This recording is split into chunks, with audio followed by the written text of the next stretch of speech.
Hi. When FOAID approached me to do a session on Kerala homes, showcasing 4 practices, I found that very interesting and very relevant. When you think of Kerala architecture, what comes into our mind is a sloping tile roof with the woodwork. That's all changing now. Architecture is evolving to reflect the context of time we are living in now, to reflect the cosmopolitan aspiration of the modern Malayali with a global perspective. Kerala, as you know, is a tropical state blessed with verdant green because of the rains and the warm tropical climate. Traditionally, the architecture evolved, keeping these aspects and consideration, creating the typology of the sloping tile roof. Today, with the evolution of new technologies and new materials, there is a change in how design itself is approached. The 4 practices has their own philosophies, and it'll be interesting to see how we approach the design today. I'll start the session by taking you through some of the projects which Stapati is doing. I'll take you through each areas of the house and how we approach the design. Initially, during the planning stage, the context, that is the understanding the site, is very important. We do a detailed contour showing the levels and the geography and the flora and the neighboring plots and the structures there. All aspects, we do a detailed study. And as you know, it's a humid climate, so the wind directions are very important for us. And after this is done, it helps a lot in laying out how the house is going to be.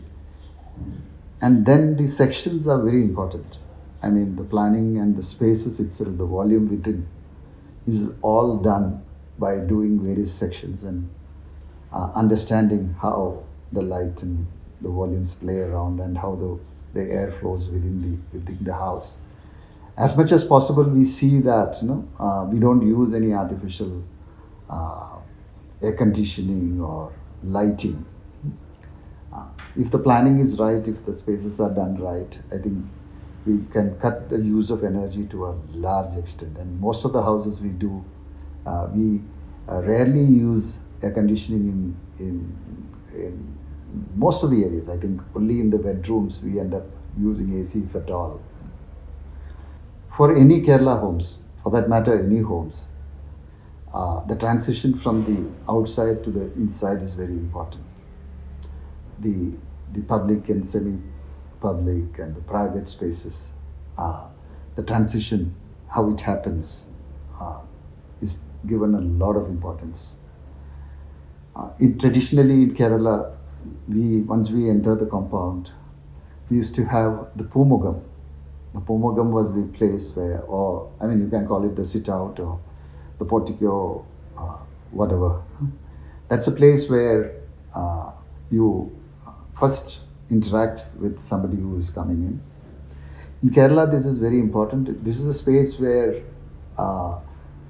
has various uses. I think it connects to the outside absolutely. This is the place where you read your morning newspapers, where you entertain the people who are just coming in. Morning, this is the place you relax and look at the landscape or talk to somebody who has walked in. As you can see, the house which you are seeing now,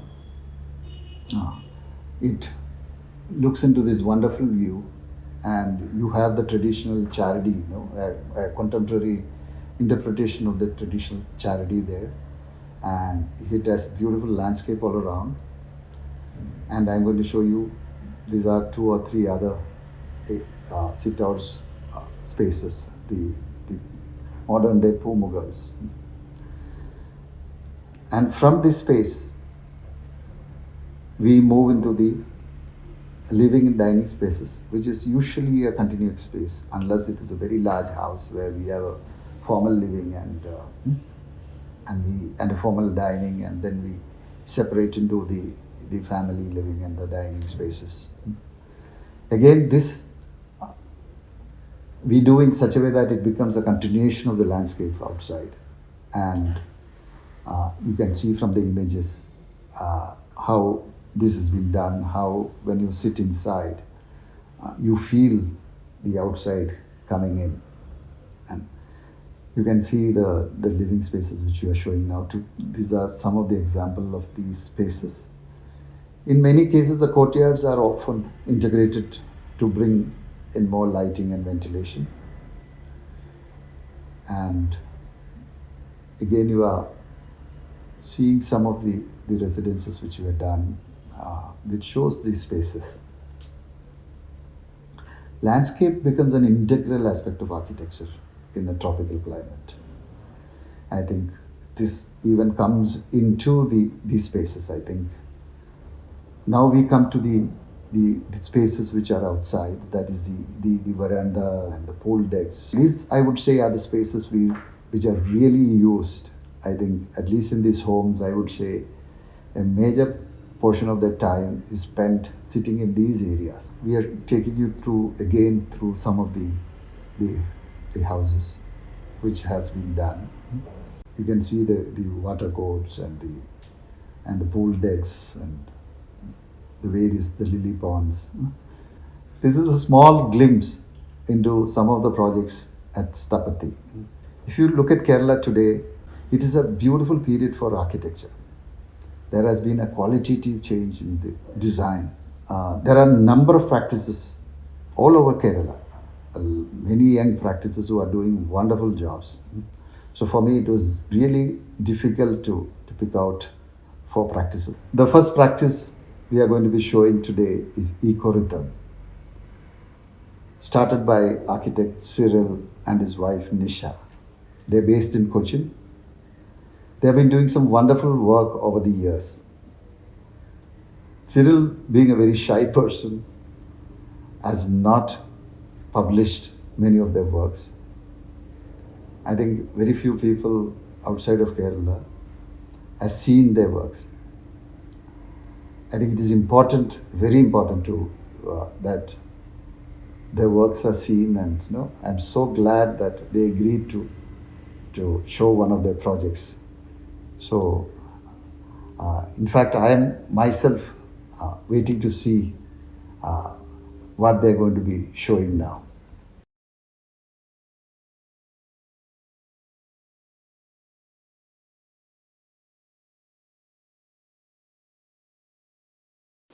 Hello, Hello. I'm Cyril and this is Nisha, my partner. We set up our firm Ecorhythm back in 1996.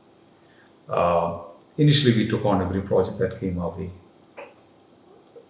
Nothing was too small, too insignificant, too commonplace. Everything was taken with that, bring it on attitude. Our firm repertoire then read the usual offices, residences, interiors, but also the slightly quirky um, trade pavilions, memorial for a dog, and even tombstones. The initial years were a challenge. We were both very individualistic designers. Cyril is a pragmatic thinker. Every decision has to be thoroughly thought through and backed by rationale. My approach is more intuitive and instinctive. Early on, I remember we pitched 2 designs to the same client. The poor client had to bring in some serious level negotiations in between the two of us. But over the years, we've learned to work with each other, challenging each other, and we found the best designs to be born from different perspectives. So what is our design philosophy? 25 years has been a whirlwind of trying to meet deadlines. There has been little time to really reflect or articulate the design process. Now that we've been asked to make this presentation, we decided to look back and understand for underlying principles that directed our design. Firstly, I think we gave it 100%. We walked that extra mile. We went above and beyond the scope that has been defined. And whenever we took on a project, every aspect of the design, from the initial sketch to handpicking the furniture, or even selection of plants or artwork, everything was done with careful deliberation. The second guiding principle would be empathy in design. I would categorize it into three: empathy to the context, empathy to the environment, and empathy to the client. Now, how do you define empathy to the context? Traditionally, Kerala has been defined by its Zen like simplicity. If you look at the people, their lifestyle, and the buildings, everything had a austere feel to it. That is what we try to capture in our work. It probably a contemporary version of it.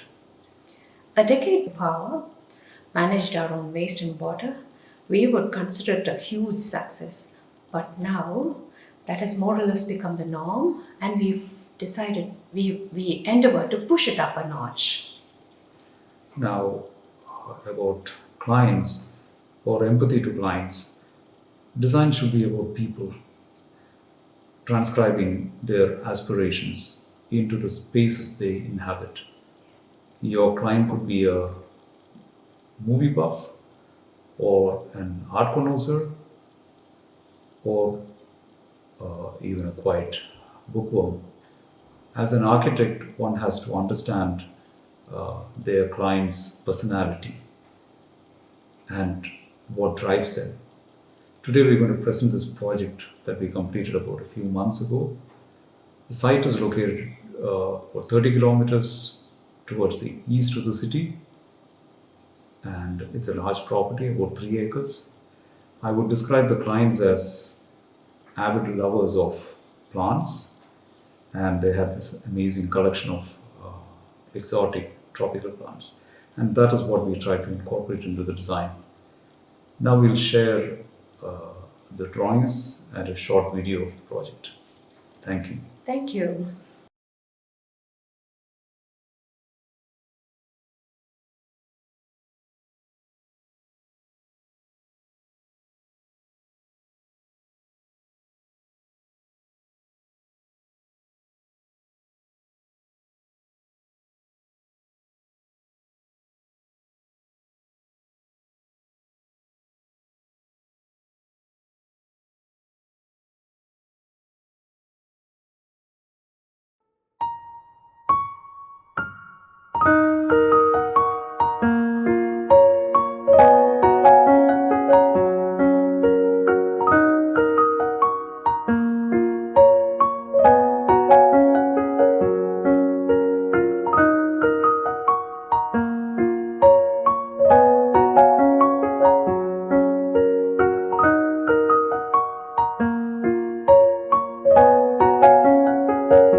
The second practice we have today is Zero Studio, a practice started by architect Hafeef and Hamid. They are based in a small town in North Kerala, Manjeri. They have a very unique contemporary rustic style, and it is interesting to say how the designs have evolved. It is really a pointer to the young generation of architects in the way they approach design. I invite Hafeef and Hamid to show their projects.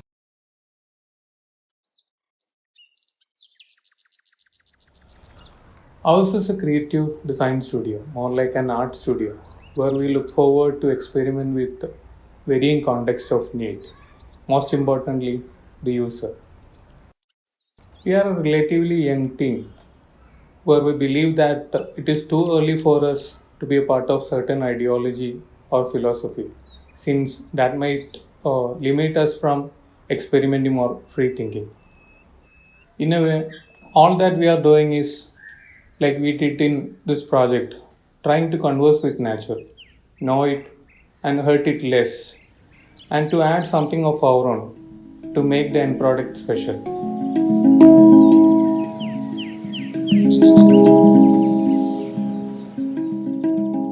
Set in a packed residential area in Alua, a town with a typical dense fabric, this house feels like an escape to serenity from all the urban commotion.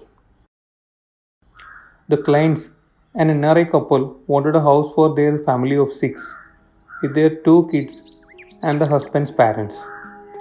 They had a complete understanding of what the site offered, a cornered plot surrounded by trees and roads on either sides, sharing borders with two other houses. They dreamed of having spaces curated entirely for them, and their briefing about their to be home, rooted out of an extensive research, made it easier as well as challenging at the same time. Easy because the client had an exact idea of what they want, a modern minimalistic house with original and rustic finishes, with a lot of greenery inside, and spaces that are personal and intimate, well lit and ventilated naturally. Challenging because all those were to be fitted into a relatively small site of 10 cents, located in a packed setting wherein you don't have the luxury of planting a lot of greenery at the cost of your space to build. Also, they did want a spacious house.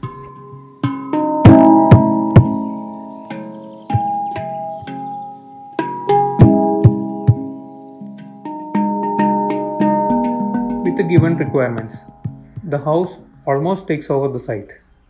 In extracting the maximum from a context that is fairly complex, open planning of the interior played a key role.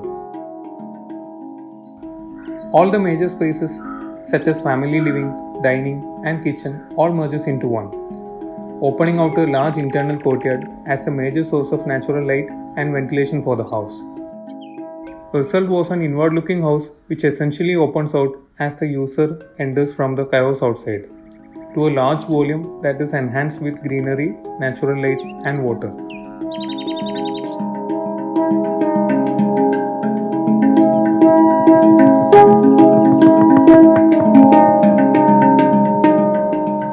A huge, hanging rectangular concrete planter box marks the main entry to the interior. The user enters viewing the large courtyard, which is open to sky, and in the ground almost half of it is covered by water body with a floating deck to sit on. The palettes of colors are chosen from the neutral to original shades without compromising the uncluttered appeal of the interiors.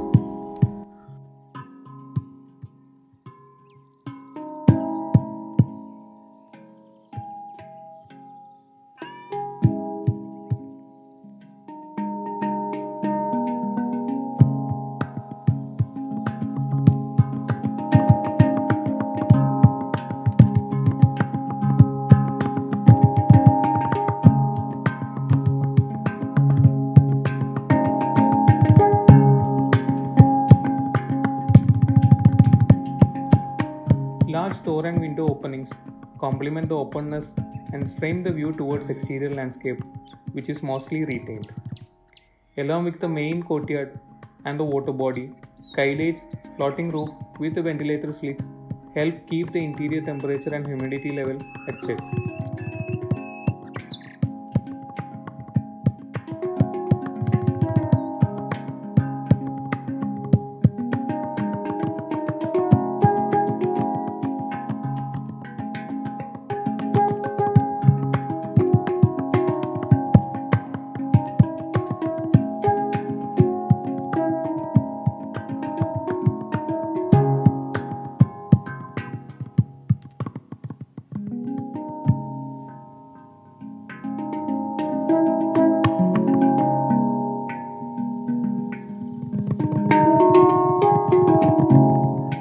The process behind delivering personalized and intimate spaces for each of the users from a common volume was very much intense, and the design ultimately went about having some delights like the extended bridge and stair landing, private balcony overlooking the mango trees, the terrace planters, the bay windows, and the foreroom, wherein the semi open roof brings in the monsoon rains and otherwise glimpses of a starry night sky.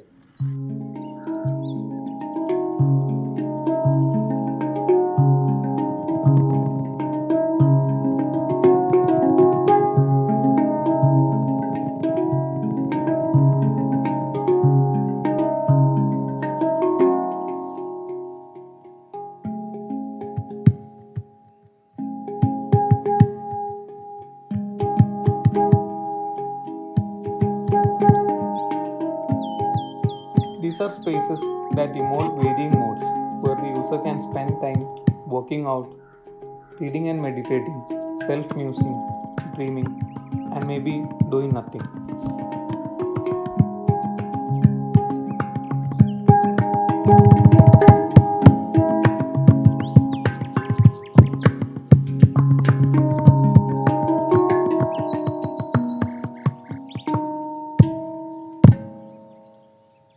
Our third practice today is RGB Studio, based out of Cochin.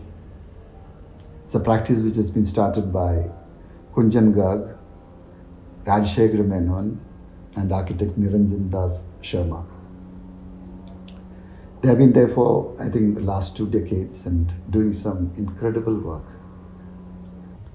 It is interesting that they come from different cultural backgrounds and how that gives an additional depth to the projects. The work, the way they create the spaces, which takes into consideration the climatic and the material considerations, and how it actually relates to the people and the context is very, very interesting.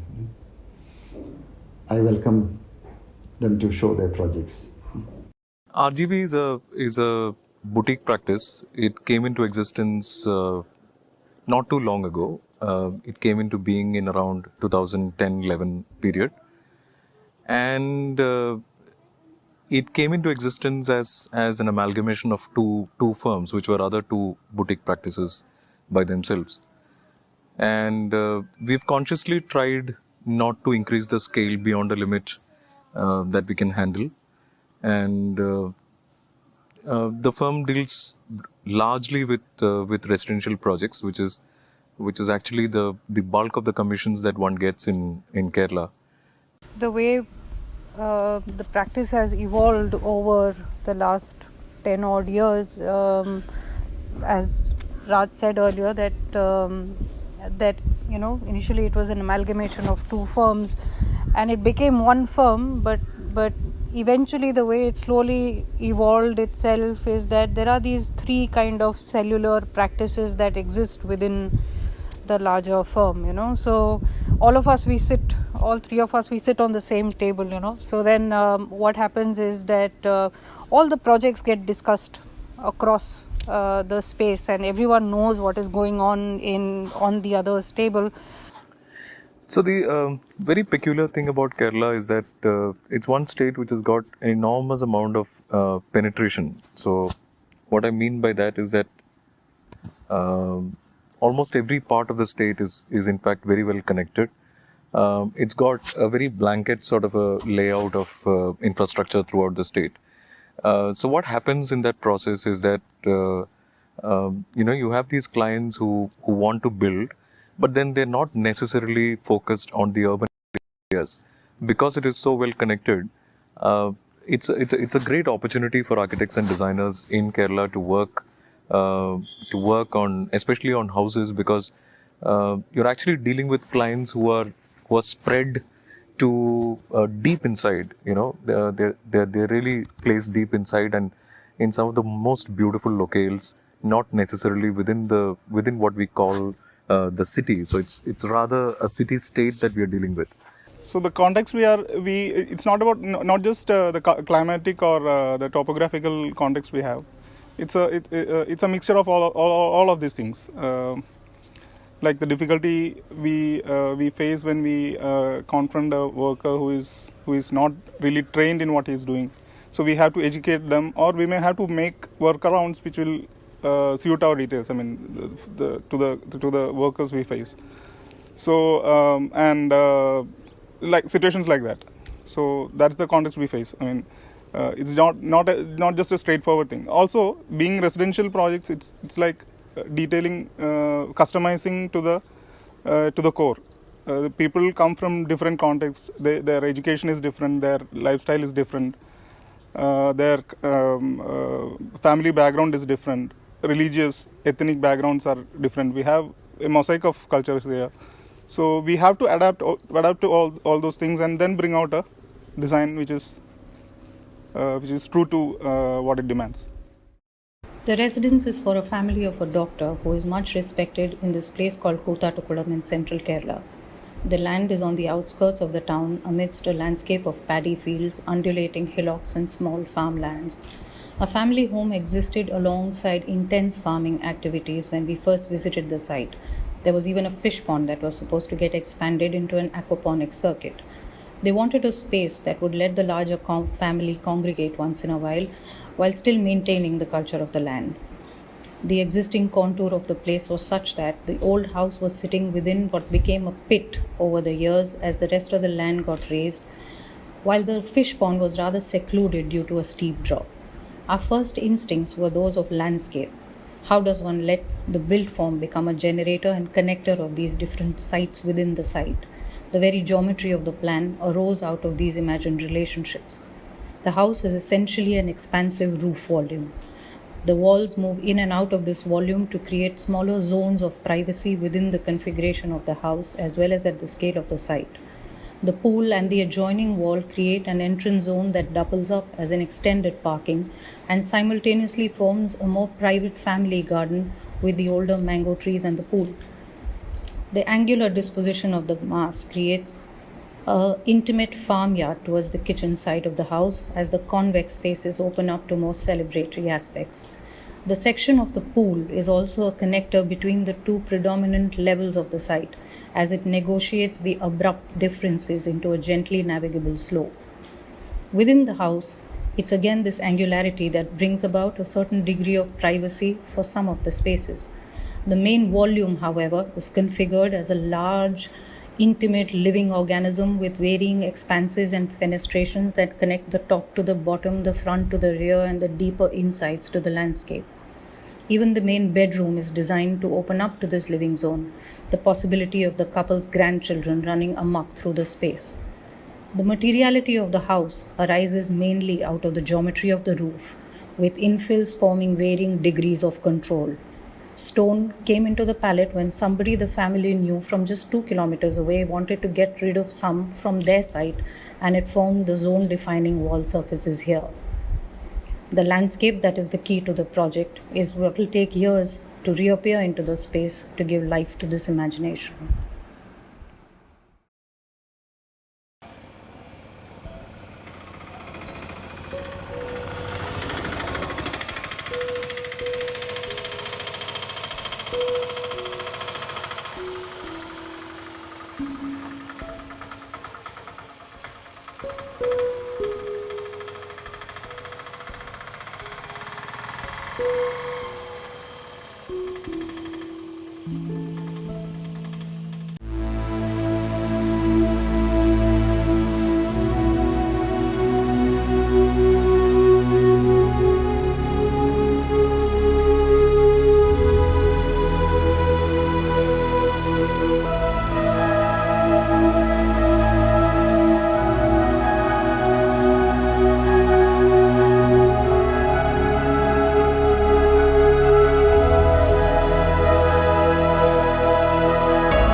final practice which you're going to show today is Wallmakers, a practice started by architect Vinu Daniel, a maverick. It is interesting to see how he really pushes the boundaries. I'm sure many of you are familiar with his work. It is incredible the way he pushes the materials to the extreme. I mean, he's always experimenting. I cannot tell you where his practice is. In fact, I don't know. I think essentially his office is where he is.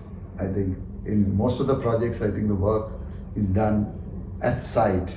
I think that, it is really incredible to see the spaces which he creates, the way the design evolves, and I think you're going to have a wonderful session where Vinu has agreed to take us through one of his projects.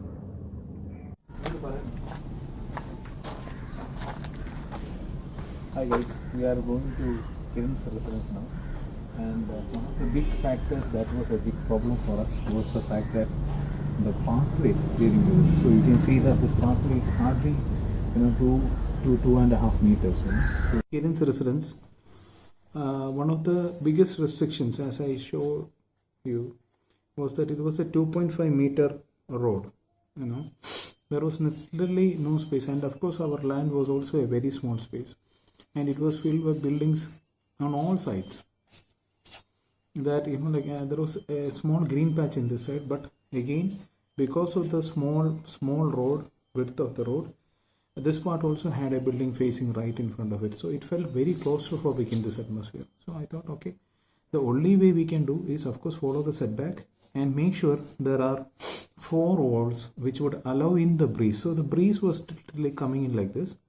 So however is the breeze, so that it would allow in the breeze to come in, and I didn't think about having any horizontal walls. And yet one can imagine that when it came to actual planning of this, it was just a grid planning that I gave, all the 4 walls, and of course I needed to divide these spaces something like this, at least define it in some way. So I was kind of confused at that particular point about how to define it. But still, the center aspect which I gave was the courtyard. I thought, okay, courtyard I'm not going to, do any chance with. And, something like the entry and the sit out, and a drawing room in this corner, a dining, a very simple plan, kitchen, toilet, and maybe a bed in the ground floor, So this was what I thought, but I was still unhappy that I didn't get something like a nice courtyard.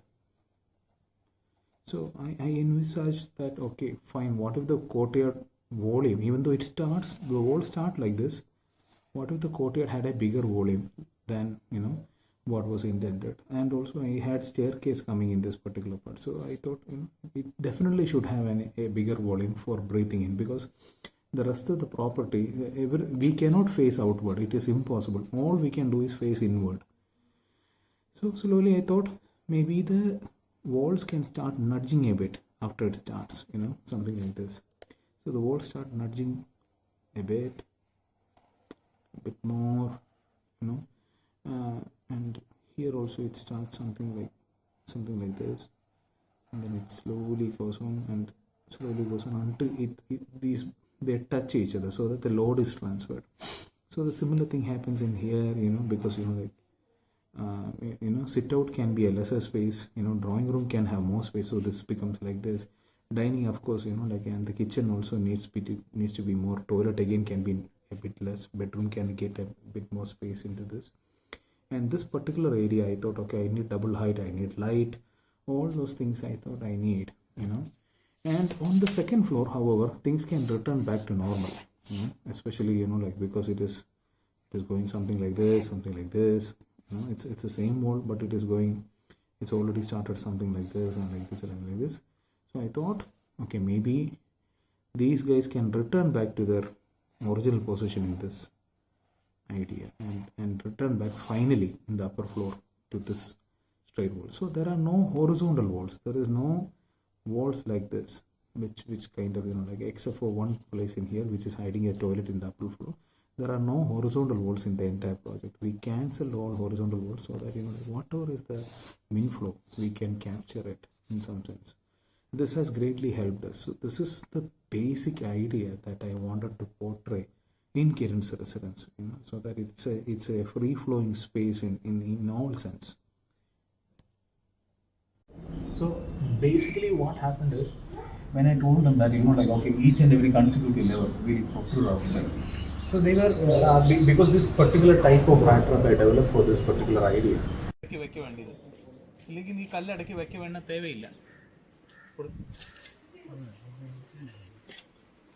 Next kalli idukku mele varumbodhu idu stable aayirukku purinjittiya.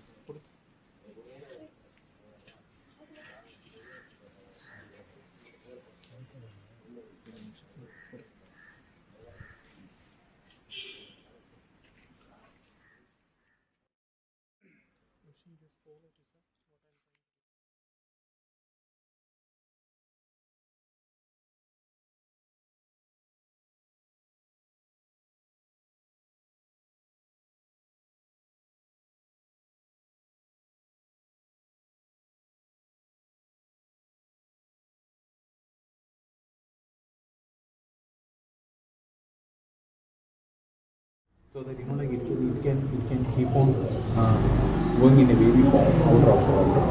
So even though I developed that, I told them, okay, see what happens is, because this protrudes, it will help the consecutive structure course to come outside. It gives a support to this particular brick outside. You can see as in all these questions where the structure course above is being supported by this. But then I didn't. I overlooked the fact that these bricks, these header courses on the next layer, how are they supported? So the analysis told me that there is a small hiccup in this particular scenario where we are not able to support this. So I was also kind of thinking what to do in this particular scenario until they devised a method. So this is where the architect and whoever works with it kind of join hands into finding solutions for even so-called small problems, which obviously can end up as a big hiccup.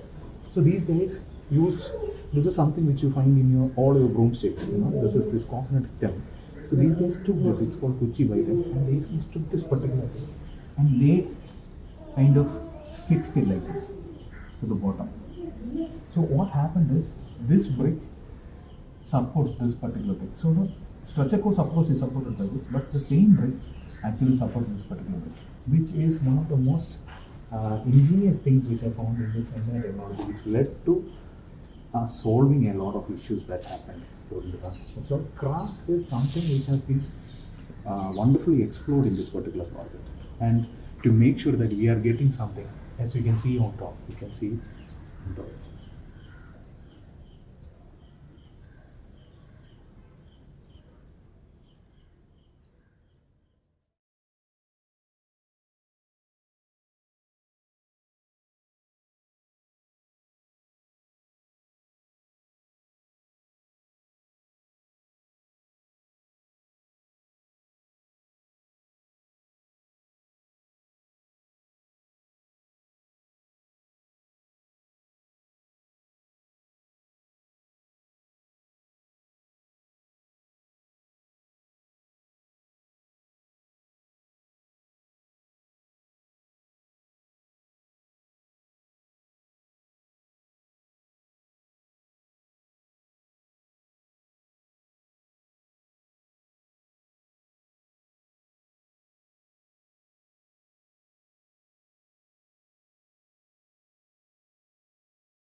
As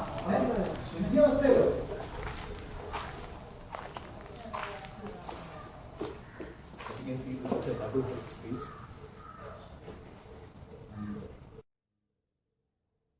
so that this entire space would reflect the kind of volume that you would like to have in the house.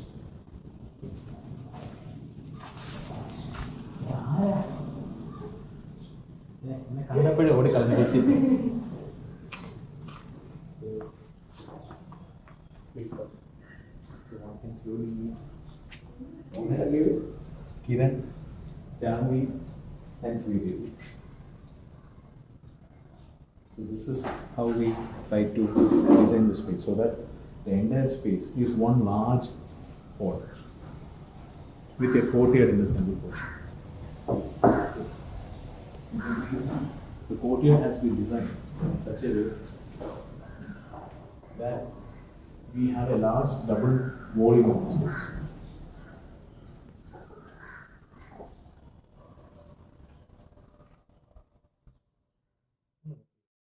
As we climb up, this forms a particular, even though the courtyard is restricted in plan, the volume becomes like a diamond. So you can see that half of the diamond we have utilized for a space, so that we can sit and work. And the diamond has extended to create a large volume. It also salvages one of the coconut trees inside the house, because it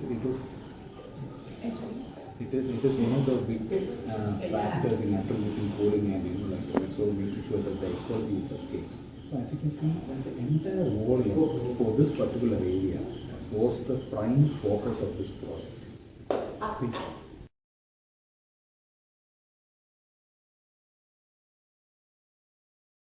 Basically, this is one of the bedrooms where you can see that it has a beautiful look to the outside, and it is quite inward, but it still gives like a good view because between those two buildings.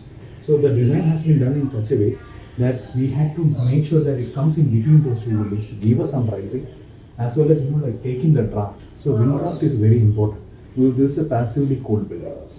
And then what happened is our interiors are basically very simple and frugal.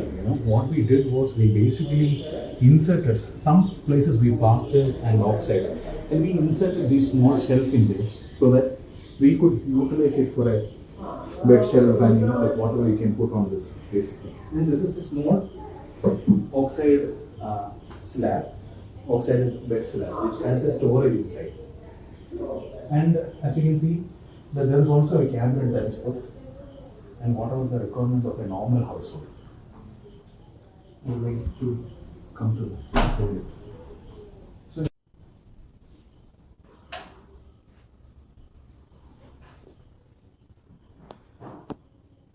we have a, please come.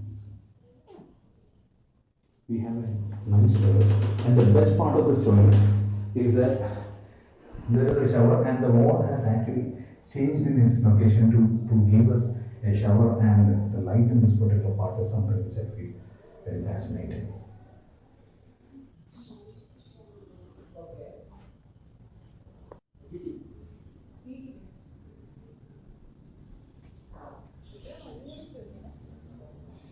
So as you can see, this is actually another bedroom where like the terrace is actually designed in such a way that it comes at the end of the building in front. So most of our offerings we have designed in such a way that like it becomes in the end, and you can again see that okay, the bed space is here and the basic,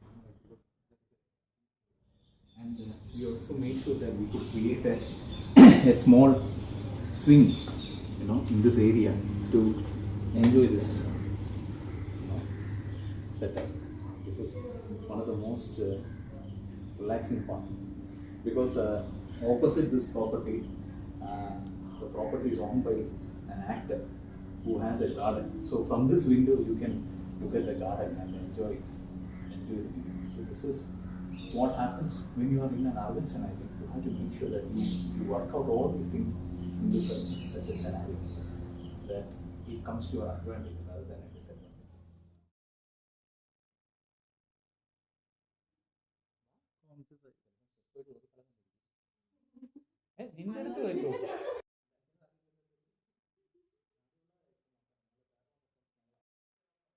അപ്പം ഇവിടെ മറ്റേ stair കേസിന് വരുമ്പോൾ ചെയ്തുകൂടെ അവർക്ക് ഈ സൈഡിലാണ് ഇവിടെയാണെങ്കിൽ പിന്നെ യൂസ് ചെയ്യാം